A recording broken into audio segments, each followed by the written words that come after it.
I'm Amelia Morgan, 30 years old, and until this Christmas, the designated financial savior of my family. For 7 years, I paid their debts, funded their dreams, and asked for nothing in return. Then came that Christmas morning when my sister Stephanie announced with a cold smile, we had a family vote. Amelia is no longer our sister. The shock froze my breath, but I was prepared. Their laughter died instantly when I placed the red folder beneath our Christmas tree. If you've ever been betrayed by those you loved most, drop a comment below telling me where you're watching from. Hit that like and subscribe button if you're ready to hear how I finally stood up for myself after years of manipulation. Growing up in a middle-class neighborhood in Boston, I never imagined my family would someday see me as nothing more than a walking ATM. We lived in a modest 2-story house with a small backyard where we'd have summer barbecues. Dad worked as an engineer while Mom taught at the local elementary school.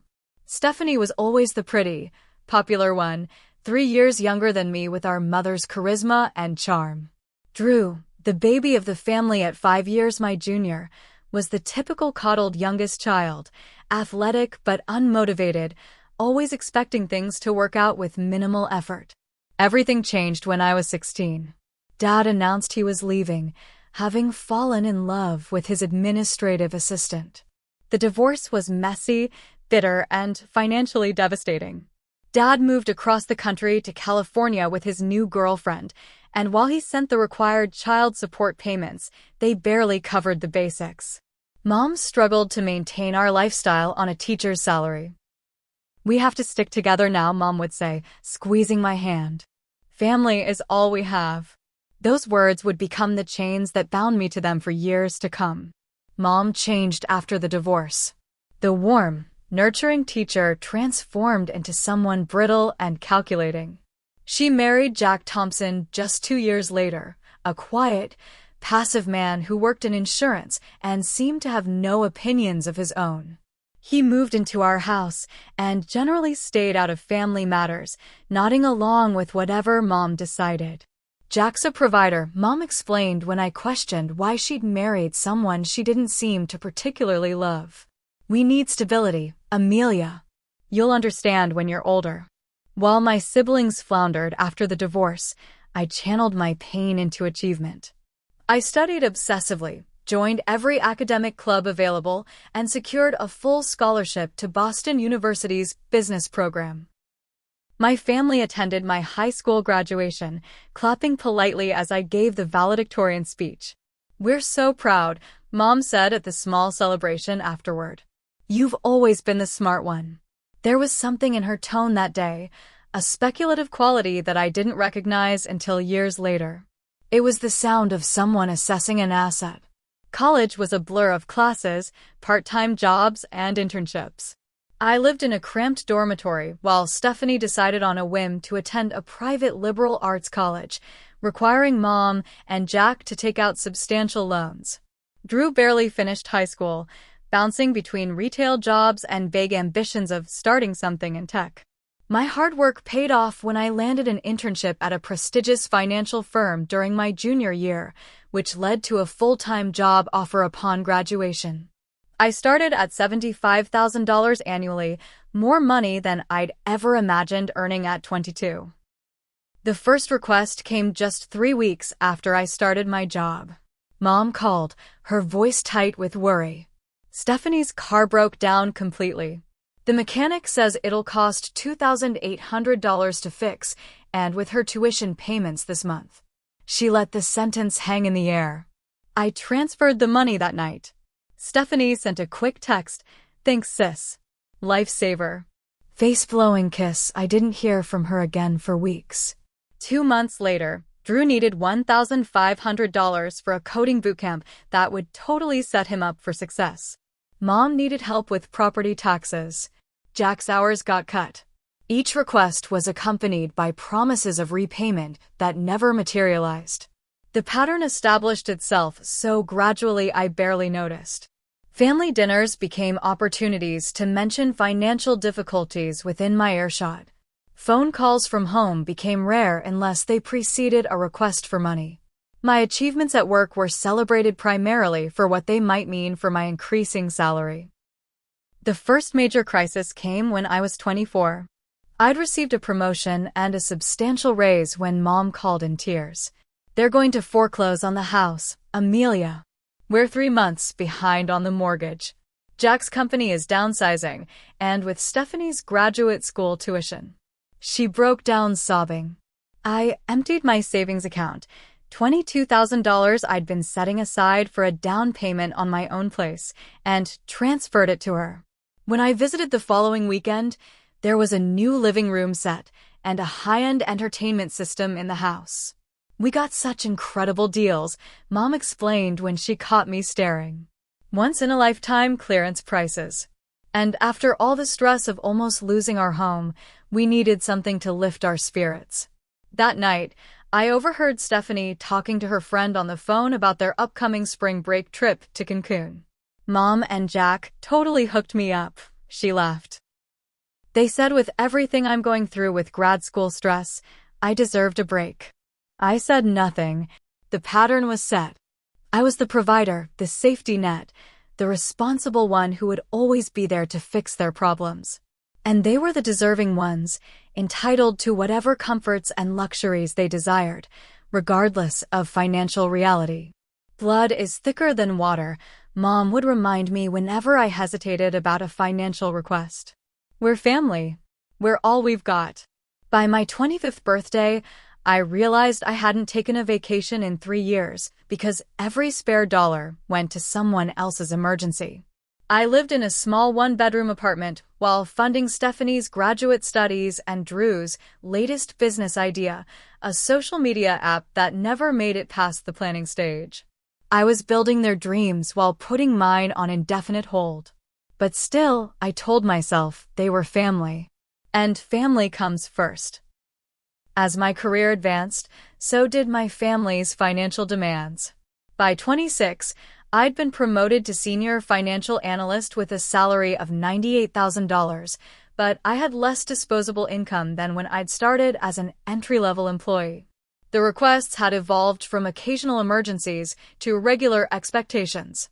The September after my promotion, Mom called with a familiar tension in her voice. "I've gotten myself into a bit of trouble with the credit cards," she confessed. "I didn't want to worry you, but it's gotten out of hand." "How much, Mom?" I asked, already opening my banking app. $15,000, she whispered. "The interest is killing me, Amelia. I can't sleep at night." I transferred the money immediately, along with a spreadsheet I'd created to help her budget moving forward. She thanked me profusely, promising to be more careful. 2 months later, I noticed she'd posted photos of a newly renovated kitchen on social media.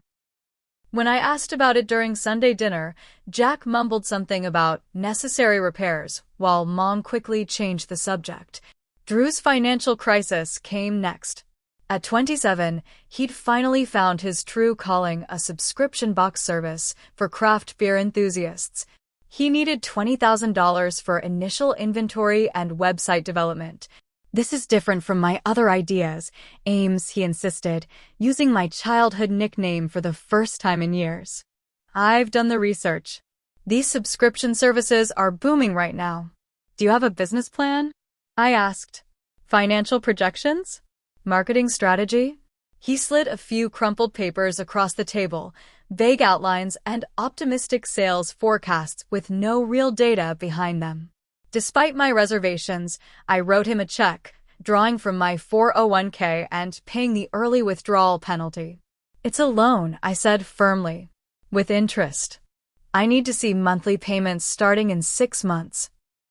"Absolutely," Drew agreed, his relief palpable. "You're the best, sis. I won't let you down this time."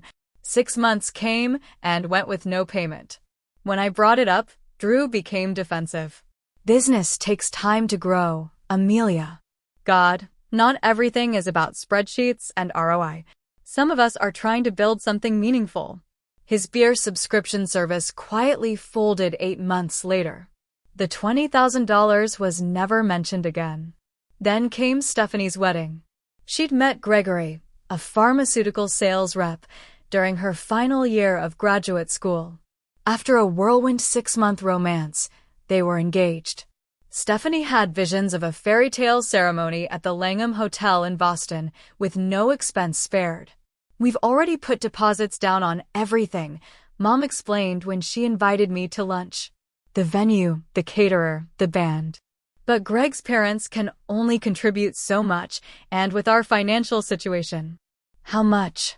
I asked, my voice flat. Mom slid an itemized budget across the table. The total at the bottom, $35,000. "I know it's a lot," Mom said quickly, "but this is Stephanie's special day. She's always dreamed of a beautiful wedding." I stared at the list. $10,000 for flowers alone. Custom-designed invitations. A designer dress being flown in from Paris. "What about my special days, Mom?" I asked quietly. "What about my dreams?" Her expression hardened momentarily before softening into practiced concern. "Oh, honey, you'll have your turn. But you've always been so independent, so career-focused. Stephanie needs this. You know how important appearances are to her." I signed the check. At Stephanie's wedding, I sat at a table with distant cousins while Mom, Jack, and Drew were seated at the head table with the bride and groom. During her speech, Stephanie thanked her parents for making this day possible and her new in-laws for their generous contribution. My name wasn't mentioned. That night, I started the red folder, a simple cardboard file where I documented every loan, every gift, every financial contribution I'd made to my family over the years. Each entry included the date, amount, stated purpose, and any promises of repayment. The total made me physically ill, $127,000 in just 4 years, not including smaller gifts and regular help with monthly expenses. By my 29th birthday, the mortgage payments had become my responsibility too. Jack had been laid off again, though I'd begun to suspect he simply wasn't looking for work very hard. Mom had reduced her teaching hours to part-time, citing stress and fatigue. Drew had moved back home after his failed business venture and contributed nothing to household expenses. Stephanie and Greg bought a beautiful colonial in a prestigious neighborhood, somehow affording a lifestyle that should have been well beyond their means. I attempted to establish boundaries during a family dinner in April. "I need to start prioritizing my own financial future," I explained carefully. "I'm happy to help in emergencies, but I can't continue to be the primary support for everyone." The reaction was immediate and vicious. "After everything we've done for you," Mom said, her voice quivering with manufactured emotion. "I raised you alone after your father abandoned us. I sacrificed everything so you could succeed. We're family," Drew added. "You don't turn your back on family. It's not like you have other expenses," Stephanie pointed out with casual cruelty. "No husband, no kids, not even a pet. What else would you spend your money on?" I left that night with a migraine and another withdrawal from my account. $3,000 for property taxes they'd forgotten were due. The red folder grew thicker. 3 months later, I received another promotion. Senior investment advisor with a salary of $135,000 plus performance bonuses. I told no one in my family, but somehow they knew. The requests increased in frequency and amount. The red folder documented it all. The money I'd planned to use for a down payment on a modest condo diverted to bail Drew out of credit card debt. The European vacation I'd been saving for since college canceled to pay for Mom and Jack's roof repair. The professional development courses I wanted to take postponed indefinitely because Stephanie needed help with medical bills after her cosmetic surgery. 7 years of putting everyone else first had left me with an impressive salary on paper and almost nothing to show for it. No property, minimal savings, a retirement account that had been depleted multiple times. But more than the financial cost was the emotional one, the growing realization that the people I sacrificed everything for saw me as nothing more than a convenient resource to be exploited. The red folder became my silent testament to years of financial abuse disguised as family obligation. And as the resentment grew, So did my determination that something would eventually have to change. The moment everything changed happened on an ordinary Sunday in September, 3 months before Christmas. I'd arrived early for our monthly family dinner, letting myself in with the key Mom had given me for emergencies, which usually meant delivering checks or groceries when needed. The house was quiet as I placed the wine I'd brought on the kitchen counter. Voices drifted from the back patio. Mom, Jack, Stephanie, and Drew enjoying pre-dinner drinks in the late summer sunshine. I moved toward the French doors, then stopped as I heard my name. Amelia's bonus should be coming through next month, Mom was saying. I was thinking we could finally get that vacation property up in Vermont. The one with the lake view. God, she's such an easy mark, Stephanie laughed, the ice cubes clinking in her glass. All you have to do is mention family emergency, and she whips out her checkbook. Remember when she actually made me sign a payment plan for the business loan? Drew chuckled. Like I was ever going to pay that back. What planet is she living on? She's lonely, Mom said matter-of-factly. No social life, no relationship. We're all she has.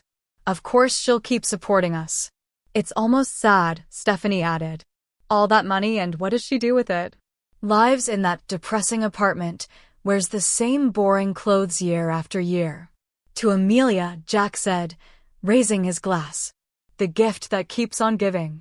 Their laughter floated through the air as I stood frozen, my hand still on the door frame. Something crystallized in that moment, a perfect clarity about what my family truly thought of me. I'd been suspecting it for years, but hearing it stated so baldly, with such casual cruelty, shattered any remaining illusions. I slipped out the front door without announcing myself and sat in my car, hands shaking on the steering wheel. 10 minutes later, I texted Mom that I had a migraine and wouldn't make it to dinner. She responded with a concerned message about taking care of myself and a reminder that Jack needed dental work they couldn't afford. That night, I couldn't sleep. The conversation replayed in my mind on an endless loop. By morning, my hurt had hardened into resolve. I called in sick to work and spent the day researching financial abuse and family estrangement. The stories I read mirrored my own with eerie similarity. The gradual escalation, the emotional manipulation, the shame and isolation. By the end of the week, I had an appointment with both a therapist specializing in family trauma and a lawyer who handled financial recovery cases. The therapist, Dr. Meredith Simmons, listened to my story without judgment. What you're describing is financial exploitation, she said gently. It's a form of abuse, Amelia. The fact that it's family doesn't make it acceptable. The lawyer, Barbara Watkins, was more blunt. You've been functioning as an unauthorized personal bank, she said, reviewing my red folder documentation. These weren't gifts. They were loans obtained under false pretenses with implied promises of repayment. Can I actually recover any of it? I asked. Some, she nodded. Especially the larger amounts where you have documentation. The business loan to your brother, for instance. The wedding funds that were presented as a loan. The mortgage payments you've been making. What about the emotional cost? I asked quietly. Barbara's expression softened. That's harder to quantify legally, but establishing boundaries now will prevent further damage. With professional guidance, I developed a plan. First, I hired a private investigator to document exactly how my financial contributions had been used. The results were worse than I'd imagined. The PI's report revealed that Mom had a gambling problem, regularly visiting Mohegan Sun Casino and losing thousands. The medical emergency money I'd provided last year had funded her 3-day gambling binge. The roof repair I'd paid for had never happened. The money had disappeared into slot machines. Drew had used my business investment to buy a nearly new BMW, which he kept stored at a friend's house to prevent me from seeing it. He'd never even registered the beer subscription business with the state. Most shocking was what Stephanie had done.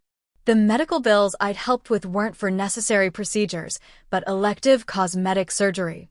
Additionally, she and Greg had purchased a vacation property in Maine last year, exactly when they'd told me they were struggling to make mortgage payments on their primary residence. The down payment amount matched precisely what I'd loaned them for their supposed financial emergency. Armed with this information and guided by my legal counsel, I spent October and November preparing. I documented everything in the red folder. Bank transfers, text messages promising repayment, emails detailing the supposed emergencies. I had the PI photographs showing the real use of the money. I gathered legal documents establishing my right to recovery. Most painfully, I made the decision that would change everything. I would confront my family all at once on Christmas Day, when we would all be together. The timing wasn't about vengeance, but practicality. It was the one day I could guarantee everyone's presence without arousing suspicion. As Christmas approached, my family's behavior followed the usual pattern. Mom called with hints about financial struggles during the holiday season. Drew mentioned needing a little help with a new business idea. Stephanie complained about the cost of hosting Christmas dinner at her house. I responded with non-committal sympathy but no offers of money. Their messages became increasingly direct, then desperate, then cold when no funds were forthcoming. 3 days before Christmas, Stephanie called to announce that we've decided Christmas would be at Mom's house instead of hers, and I should bring the ham and wine. I agreed without argument. What they didn't know was that I'd already purchased thoughtful gifts for everyone, the last I would ever give them. I'd written individual letters explaining my feelings and my decision. And I'd prepared the red folder with all its damning contents, ready to be revealed when the moment came. On Christmas Eve, I barely slept. The weight of what I was about to do, confronting the only family I had, potentially losing them forever, pressed on my chest like a physical burden. But underneath the anxiety was a steel thread of determination. 7 years of exploitation was enough. Whatever happened tomorrow, the pattern would end. Christmas morning dawned bright and cold, sunlight glinting off fresh snow. I dressed carefully in a crimson sweater and charcoal slacks, professional but festive. The carefully wrapped presents filled a shopping bag. The ham and 2 bottles of expensive wine went into another. And the red folder, containing 7 years of financial and emotional manipulation, went into my leather messenger bag. I arrived at Mom's house precisely at 10 a.m. The driveway was already full. Stephanie's Range Rover, Drew's car, not the hidden BMW, but the older Honda he drove to family events, and Jack's sedan. Christmas music drifted from inside, along with the smell of cinnamon and coffee. "She's here," Mom called as I knocked and entered. She embraced me with practiced warmth, her designer perfume enveloping me. "Merry Christmas, sweetheart." The house was lavishly decorated. A massive tree draped with expensive ornaments, professional-looking garlands winding up the staircase, multiple poinsettia arrangements. All paid for with my money, I knew. The PI report had included credit card statements showing Mom's $3,200 splurge at high-end decoration stores just weeks after I'd loaned her money for property taxes. "Everything looks beautiful," I said, meaning it. Whatever else was true, my mother had impeccable taste. "Let me help with those bags," Drew offered, unusually solicitous, as he took the wine and ham. He'd been distant for weeks since I'd declined to fund his latest venture. Stephanie emerged from the kitchen, her smile tight. "Merry Christmas," she said, air-kissing my cheek. "Love the sweater. Is it new?" "I've had it for years," I replied, watching her slight grimace at this confirmation of my supposedly depressing wardrobe. Jack nodded from his armchair, already working on what appeared to be his second Bloody Mary of the morning. "Good to see you, Amelia." The atmosphere felt strained beneath the festive veneer.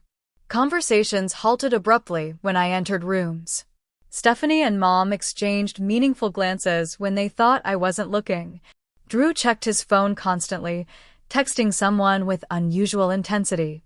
We gathered for the traditional Christmas breakfast, Mom's special cinnamon rolls, bacon, fruit salad, and mimosas. The conversation remained superficial: weather, holiday traffic, celebrity gossip. No one asked about my work or my life. No one mentioned the financial requests I'd been ignoring for weeks. "These rolls are delicious, Mom," I said, breaking a brief silence. "Your best yet." "Well, I used real Madagascar vanilla this year," she preened. "Makes all the difference." I nodded, remembering the PI report showing her $75 purchase at a specialty baking store the day after I'd declined to help with her supposedly overdue electric bill. After breakfast, we moved to the living room for gifts. This had always been a choreographed affair in our family, with Mom directing who should open what and when. This year, she seemed particularly orchestrated, ensuring certain gifts were opened first. "Stephanie, why don't you give Amelia your gift?" Mom suggested with an odd emphasis. My sister handed me a small, poorly wrapped package. Inside was a coffee mug that read "World's Okayest Sister." Not even a new mug. I could see a faint coffee stain inside. "Cute," I said, setting it aside. Drew gave me a $25 gift card to a bookstore. Mom and Jack's gift was a scarf I recognized from Mom's own closet, still carrying traces of her perfume. When it was my turn, I distributed my carefully chosen gifts. For Drew, a premium leather portfolio embossed with his name, a nod to his frequent claims of entrepreneurial ambitions. For Stephanie, a pair of sapphire earrings that matched her wedding jewelry. For Mom and Jack, a weekend getaway package to a luxury resort they'd mentioned wanting to visit. Their reactions were telling. Surprise, certainly, but also discomfort. No one commented on the thoughtfulness or the obvious expense. Stephanie barely glanced at the earrings before setting them aside. Drew fidgeted with the portfolio, avoiding my eyes. "Well," Mom said after an awkward pause. "That was certainly generous. Especially considering." She glanced at Stephanie, who straightened in her seat. "Actually," my sister said, her voice taking on a rehearsed quality, "we have something important to discuss with you, Amelia." The room went quiet. Drew suddenly became intensely interested in the pattern on the carpet. Jack took a long drink from his glass. "We've been talking as a family," Stephanie continued, gaining confidence. "About our dynamics. About what's healthy and what's not." "Have you?" I asked, my voice calm despite my racing heart. This was it. The moment I'd been both dreading and waiting for. "Yes, and we've made a decision. A family decision." She glanced at Mom, who nodded encouragingly. "We had a vote, actually." "A vote?" I repeated. "Yes, about you, Amelia." Stephanie's voice took on a cruel edge. "We've decided that you're no longer part of this family." The words hung in the air, so shocking in their baldness that for a moment I couldn't process them. "What Stephanie means," Mom interjected, assuming an expression of pained concern, "is that we think there needs to be some separation. Some healthy boundaries." "You've become controlling with your money," Drew added, still not meeting my eyes. "Always holding it over our heads. Making us feel guilty. We need to break this unhealthy dynamic," Stephanie continued. "So we're asking you to leave. Today. And to give us some space to heal as a family." Mom dabbed at her eyes with a tissue. "This is so hard, sweetheart. But it's for the best. For all of us, including you." I looked around at their faces. Stephanie's barely disguised triumph, Drew's discomfort, Mom's theatrical distress, Jack's alcoholic detachment. In that moment, everything became crystal clear. They hadn't been planning to ask for more money today. They'd been planning to discard me now that I'd stopped providing it. 7 years of financial support, of putting their needs before my own, of sacrificing my dreams for theirs, and this was my reward. Expulsion from the family when I was no longer useful. A strange calm settled over me. I'd expected to feel devastated when this moment came, but instead I felt only a profound sense of clarity. And beneath that, a flicker of something unexpected, relief. Without a word, I reached for my messenger bag and removed the red folder. The glossy cardboard caught the light from the Christmas tree as I placed it deliberately beneath its lowest branches, like a final gift being delivered. "What's that?" Stephanie asked, her confidence wavering slightly. I looked directly at my mother, whose practiced expression of sad concern froze when she met my eyes. Whatever she saw there made her smile vanish completely. "Open it," I said. "I think you'll find it illuminating." The red folder sat beneath the Christmas tree, bright against the scattered wrapping paper and ribbon. No one moved to touch it. "What is this, Amelia?" Mom finally asked, her voice betraying the first hint of genuine emotion I'd heard all day: fear. 7 years of receipts, I replied calmly. Every loan, every gift, every financial emergency. All documented. Drew shifted uncomfortably in his seat. Stephanie's triumphant expression had vanished, replaced by wariness. Jack, suddenly more alert, set down his drink. "This is exactly what I meant about you being controlling with money," Stephanie attempted, though her voice had lost its certainty. "Keeping track of every penny like we're your debtors." "Aren't you, though?" I asked.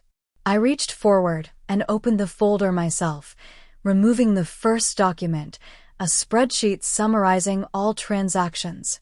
$253,842. That's the total amount I've provided to this family over 7 years. Mom made a small choking sound. "That's absurd," Drew scoffed, but his face had paled. "You're exaggerating." "Am I?"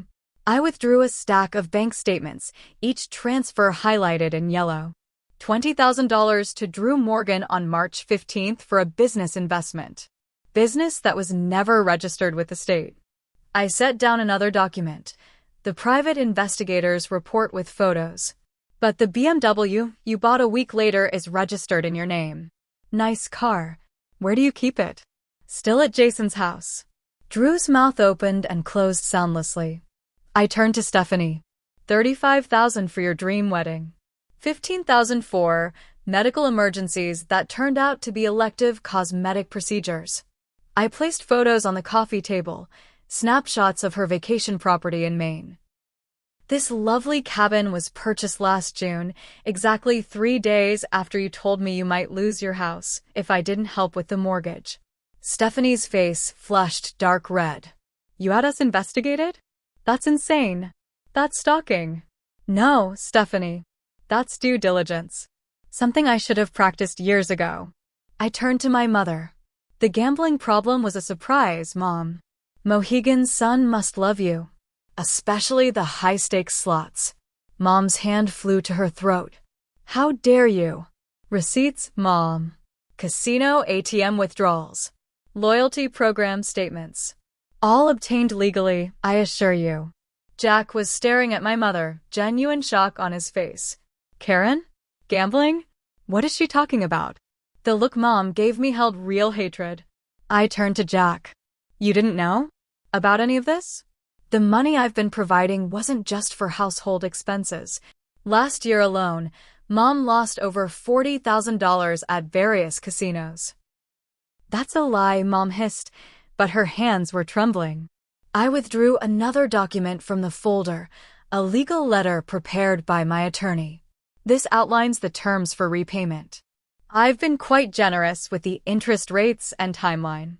My lawyer recommended pursuing criminal charges for fraud in some instances, but I've declined that option. "For now."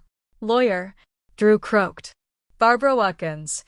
She specializes in financial recovery and family law. She finds my case quite compelling." Stephanie had moved from shock to fury. "You ungrateful bitch.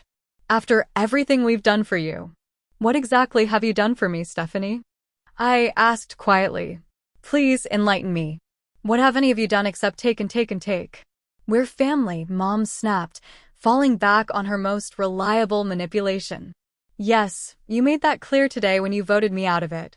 I reached into the folder again and removed a small digital recorder. "This might interest you." A recording from September 12th of this year. I arrived early for Sunday dinner. I pressed play. Their voices filled the room. God, she's such an easy mark. All you have to do is mention family emergency, and she whips out her checkbook. Remember when she actually made me sign a payment plan for the business loan? Like I was ever going to pay that back. What planet is she living on? She's lonely. No social life, no relationship. We're all she has. Of course she'll keep supporting us. It's almost sad. All that money, and what does she do with it?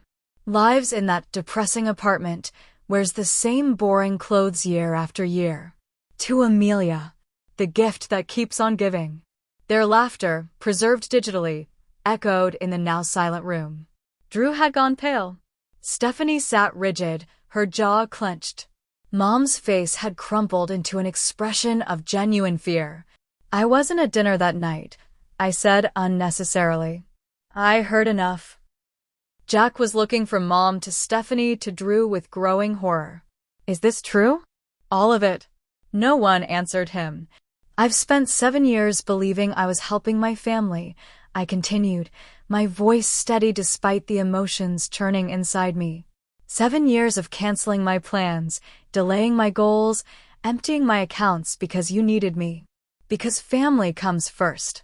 I closed the folder gently. What I didn't realize until recently was that I wasn't helping. I was enabling. And you weren't family. You were users. You can't prove any of this, Stephanie said, but her voice wavered. Everything in this folder has been reviewed by my legal team. The loan agreements Drew signed. The texts and emails promising repayment. The documented pattern of financial exploitation. It's all admissible. Drew suddenly stood. Look, Amelia, this is all a misunderstanding. We appreciate everything you've done. We love you. You know that. Do I? I asked. Because 30 minutes ago you were voting me out of the family. That was Stephanie's idea, he said quickly, earning a venomous glare from our sister. It doesn't matter whose idea it was. You all agreed. And honestly, it's the most honest you've been with me in years. Mom had recovered some of her composure. Sweetheart, we can work this out. We're family. Families fight, they have misunderstandings, but at the end of the day, blood is thicker than water. That's not even the correct quotation, I said. The full proverb is the blood of the covenant is thicker than the water of the womb. It actually means the opposite of how you've always used it. The bonds we choose are stronger than the ones we're born into. I stood up, gathering the documents back into the red folder. You have 2 options. Option 1. You sign the repayment agreements. You commit to family therapy. You take responsibility for your actions. We establish healthy boundaries moving forward. I tucked the folder into my bag. Option 2. I file lawsuits against each of you for financial recovery. I provide evidence of fraud where applicable. I pursue this legally to the fullest extent possible. You would see your own family? Mom gasped. According to Stephanie, I don't have a family anymore. I lifted my bag onto my shoulder. You have until New Year's Day to decide. My lawyer will be in touch with the paperwork. Stephanie lunged to her feet. You self-righteous, calculating bitch. You think you're so much better than us? At least we know how to live. All you know is work and money. That's where you're wrong, Stephanie, I replied calmly. I know a lot about love, loyalty, and sacrifice. I've spent 7 years demonstrating those qualities. What I've finally learned is that they need to be reciprocal to be meaningful. I turned to leave, then paused. One more thing. The gifts I gave you today? They're paid for. No strings attached.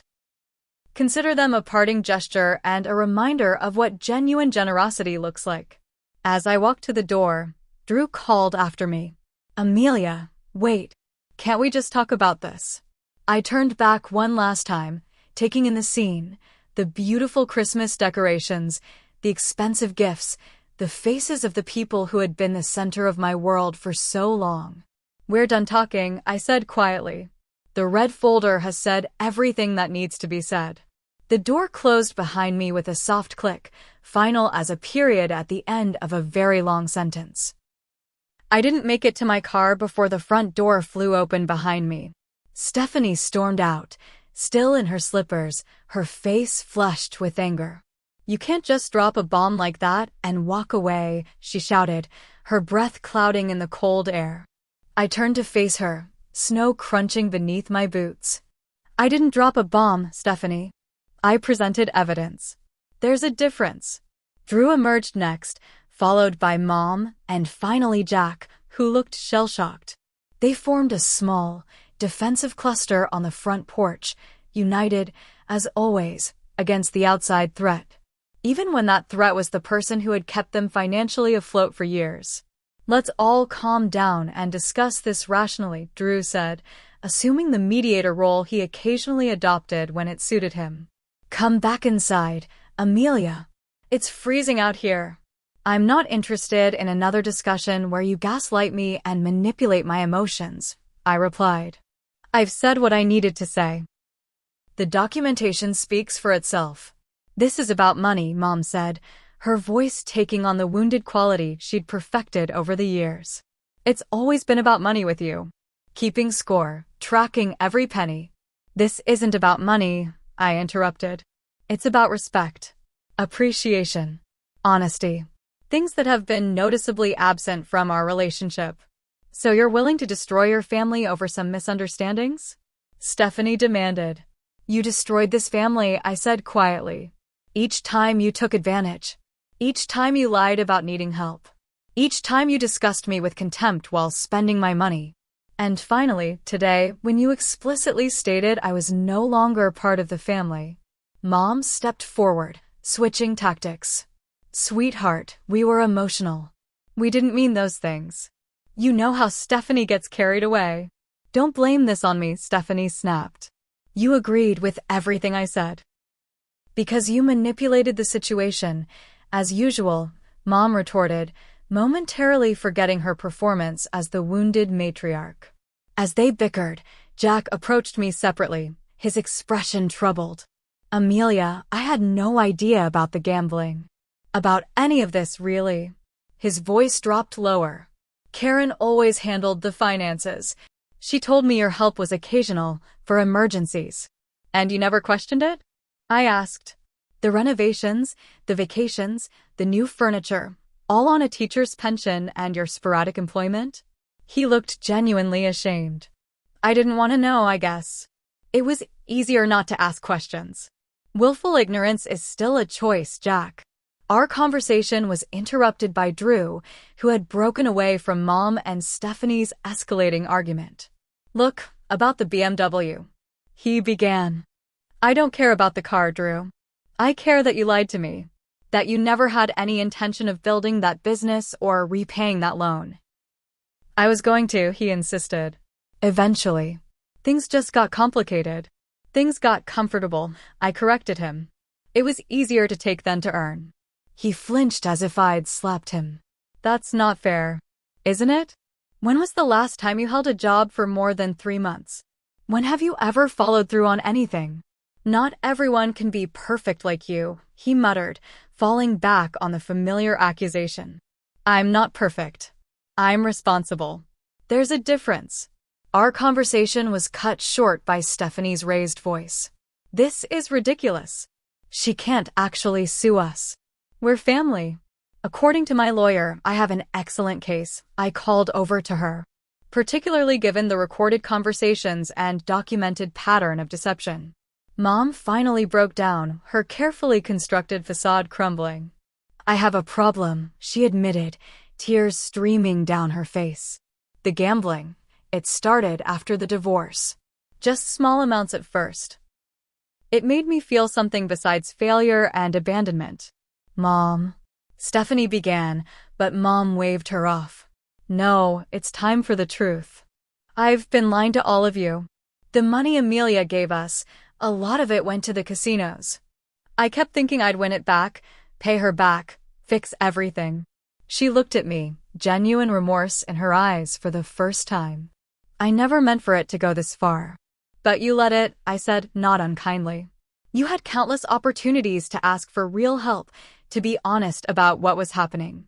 I was ashamed, she whispered. And then it just became easier to keep taking. To pretend everything was fine. Stephanie was staring at Mom with dawning horror. The second mortgage on the house. That wasn't for repairs, was it? Mom shook her head, unable to speak. A heavy silence fell over the group, broken only by the distant sound of children laughing in a neighboring yard. The perfect family Christmas we'd always pretended to have was finally, irrevocably shattered. What happens now? Drew finally asked. Like I said, you have options. I withdrew 5 sealed envelopes from my bag. These letters outline my terms for moving forward. Read them carefully. They include the repayment schedules, requirements for therapy, both individual and family, and my conditions for maintaining any relationship with each of you. I handed them out one by one. These are non-negotiable. You either commit to making amends and changing the dynamic completely, or we handle this through the legal system. And if we agree to your terms? Stephanie asked, turning the envelope over in her hands. Then we try to rebuild something healthier. Something based on mutual respect rather than exploitation. And if we can't afford to repay everything? Drew asked. The schedule takes your income into account. It's fair. There are also provisions for community service and other forms of restitution. I looked at each of them in turn. This isn't about getting every dollar back. It's about accountability. What about the family therapy part? Mom asked quietly. That's actually the most important condition, I told her. Money can be replaced. Trust is harder to rebuild. They stood on the porch, holding their letters, suddenly looking smaller and less formidable than they had just hours before. The power dynamic had shifted completely, and we all felt it. I never wanted this, I said, my voice softening slightly. I wanted to be part of a family that loved and respected each other. That supported each other through genuine hardships. That celebrated each other's successes instead of exploiting them. We do love you, Drew said quietly. Love without respect isn't love, I replied. It's just another form of use. I turned to go, then paused one final time. 3 months. No contact while you consider your options and begin the work outlined in those letters. After that, we'll reassess based on your actions, not your promises. As I drove away, I watched them in my rearview mirror, still standing on the porch, envelopes in hand, the perfect family portrait finally revealing its true image. I felt a complex mixture of grief, relief, and something else I couldn't immediately identify. It wasn't until I was halfway home that I recognized it: freedom. For the first time in 7 years, I was free from the crushing weight of impossible expectations and endless obligations. Free to build my own life on my own terms. Whatever happened next, whether they chose accountability or continued denial, I had reclaimed my agency. The red folder had done its work. And that, I realized, was the greatest Christmas gift I could have given myself. 6 months after that fateful Christmas morning, I sat in Dr. Simmons' office for our bi-weekly therapy session. The cherry blossoms outside her window had come and gone, and summer was settling over Boston with its characteristic humidity. How are you feeling about the family meeting tomorrow? She asked, noting my fidgeting hands. Nervous, I admitted. It's been 3 months since our last structured interaction. A lot has changed. Indeed it has, she agreed. Let's talk through your boundaries again. The aftermath of my Christmas confrontation had unfolded in unexpected ways. Initially, there had been anger, furious texts and voicemails demanding I retract my ridiculous claims and threats. Then came the bargaining, offers to repay small amounts if I would drop the legal proceedings, attempts to negotiate the therapy requirements. Finally, when my lawyer made it clear I was serious, acceptance began to take root. Mom was the first to truly commit to change. 3 weeks after Christmas, she had enrolled in a gambling addiction program and begun attending Gamblers Anonymous meetings.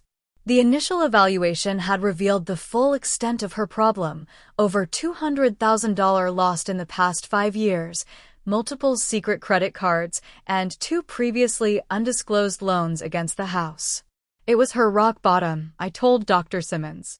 When Jack finally learned everything, he gave her an ultimatum: get help or he would leave. And How has her recovery been progressing? 6 months sober from gambling. She's working with a financial counselor in addition to her addiction specialist. She's even taken a full-time teaching position again to help with the repayment plan. The financial resolution had been complex but necessary. Under my lawyer's guidance, we had established legally binding repayment agreements with each family member. Mom and Jack had sold their vacation timeshare and second car. Drew had finally sold the BMW. Stephanie and Greg had reluctantly put their main property on the market. And your brother? You mentioned some positive developments there. I nodded, allowing myself a small smile. Drew completed that vocational training program. He's been working as an IT support specialist for 3 months now, his longest continuous employment since college. That must be gratifying to see. It is. He's different somehow, more grounded. He told me last week that the structure and accountability have been good for him. That he actually feels proud of himself for the first time in years. Not all the changes had been positive. Stephanie had complied with the financial terms, but remained angry and resistant to the therapeutic process. She attended the required family sessions, but participated minimally, treating them as an ordeal to be endured rather than an opportunity for growth. And your relationship with Stephanie? I sighed. Still strained. She sees me as the villain in all this. The one who destroyed the family dynamic instead of the one who exposed it. That's not uncommon in these situations. Often the person who breaks the pattern of dysfunction becomes the target of resentment. I know. I'm trying to accept that we may never have the relationship I once hoped for. Outside of my complicated family healing, my personal life had flourished in unexpected ways. Freed from the financial burden of supporting multiple households, I had finally purchased my own condo, a sunny 2-bedroom in Cambridge with a small balcony perfect for the container garden I'd always wanted to cultivate. I joined a book club and a hiking group, building friendships with people who expected nothing from me but my company and conversation. I'd even begun dating Michael, a kind and thoughtful architect I'd met at a fundraiser for the financial literacy program where I'd started volunteering. You've created quite a life for yourself these past 6 months, Dr. Simmons observed. It feels like my life, I replied. For the first time, it actually feels like mine. The family therapy sessions, facilitated by Dr. Carter, had been challenging but illuminating. We had mapped the patterns of our dysfunction, examined the roles we had each played, and begun the painful process of establishing healthier ways of relating to one another. I never realized how much I'd been shaped by Dad's abandonment, I explained. How I'd tried to fill that hole by making myself indispensable to everyone else. How I'd equated financial support with love because I didn't know how else to express it. And they didn't know how else to receive it, Dr. Simmons added. Systems develop to serve a purpose, even if that purpose ultimately becomes destructive. The legal aspect of our situation had been resolved more smoothly than I'd anticipated.